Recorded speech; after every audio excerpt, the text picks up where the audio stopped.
and across the country. Heather Crawford anchors our coverage from the landing tonight. Heather?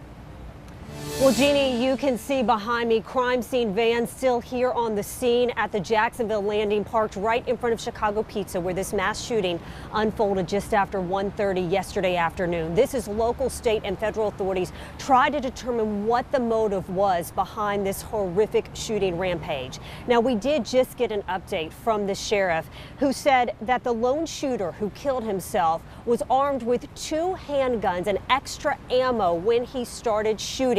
And that surveillance video from Chicago Pizza, where this all unfolded, shows him walking right past patrons in the restaurant, specifically targeting gamers who were there for the Madden tournament. Now, we are going to have more on the specifics of what happened yesterday in just a moment. But, you know, today the focus really is on the victims, on the survivors, and on their families. We are hearing so many emotional stories today. And just a short time ago, we heard from the family of the 24-year-old gamer from California who was killed here at the Jacksonville Landing yesterday. Elijah Clayton is his name. And his sister, or his cousin rather, spoke on behalf of his relatives who all flew in town.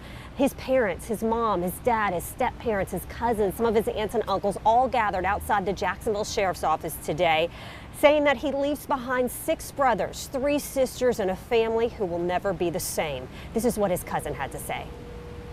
He was a good man. He did not believe in violence. He never even had a fist fight. He loved football, and hence out of all the video games he could play, he settled and mastered Madden. He made a good living gaming, and he saved his earnings so he can afford to go to college to continue his education. Now, we are getting new information on the mass shooting that unfolded here at the Jacksonville Landing. Alex Ositis joins us live now, continuing our team coverage from downtown. Alex?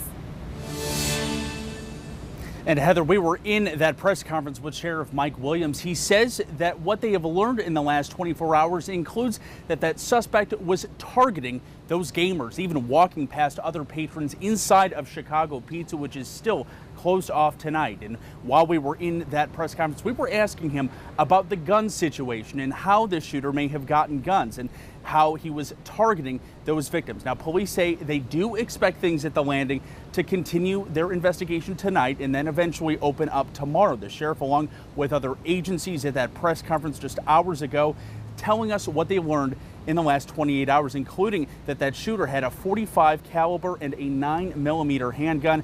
They believe, though, he was only firing one of those. We asked the sheriff about how those guns were obtained. Take a listen to his answer. So how did he get these weapons? So he purchased the firearms in Maryland, in Baltimore. And based on the investigation at this point, he legally purchased the firearms from a licensed dealer and didn't violate any laws in doing that.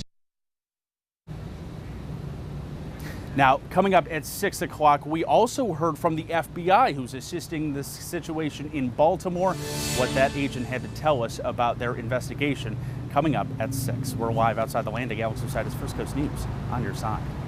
Alex, thank you. You know, anytime there's a mass shooting, one of the biggest obstacles for first responders is the amount of time it actually takes them to get to the scene. And I have to say, the response from first responders here on our First Coast yesterday was simply remarkable. JSO says it took just 2 minutes from the time that first 911 call was placed for officers to get to the scene.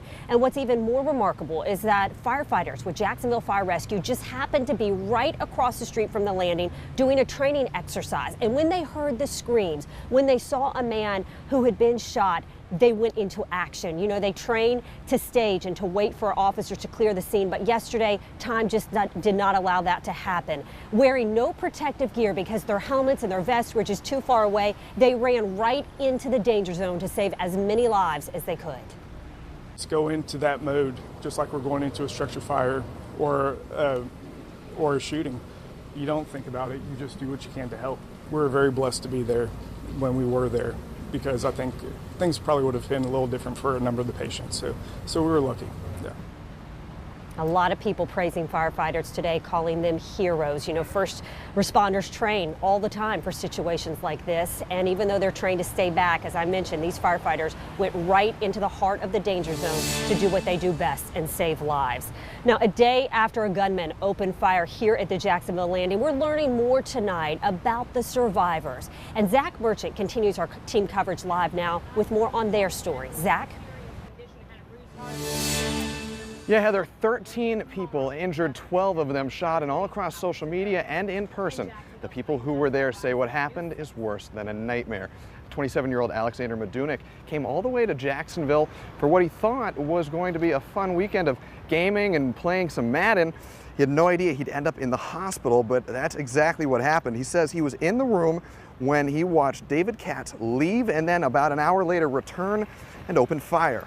Madunik was hit in the leg and foot and says he hit the ground and prayed the shooting would stop. As soon as he could, he says he ran out of the building in what he called a stampede of terrified people. Madunik underwent surgery to get the bullet removed from his leg, but he's listed in good condition now. And as the first responders who rushed in to help when the scene was still chaotic, he says he can't thank them enough. I would call them heroes for sure. I mean, you're going on there, you don't even know what's going on, where the shooter is, nothing. You're just going there, just trying to get people out of there and trying to save lives, which is awesome. It's amazing that exactly, going above and beyond. I can't, thank them as much as I can. Now, Madunik's doctors told him that it could be months until he walks normally, but Madunik still says it could have been a whole lot worse, and for that, he's grateful. Live in Jacksonville, First Coast News on your side. Zach Merchant, thank you very much. And tonight at 5:30, you're going to hear a lot more from the survivors and from the victims' families. So many lives impacted by the tragedy that happened here at the Jacksonville Landing yesterday afternoon. The landing tonight still roped off, but they're telling us it is expected to reopen for business tomorrow. That is the latest from the Jacksonville Landing. Heather Crawford, First Coast News on your side. Heather, thank you so much.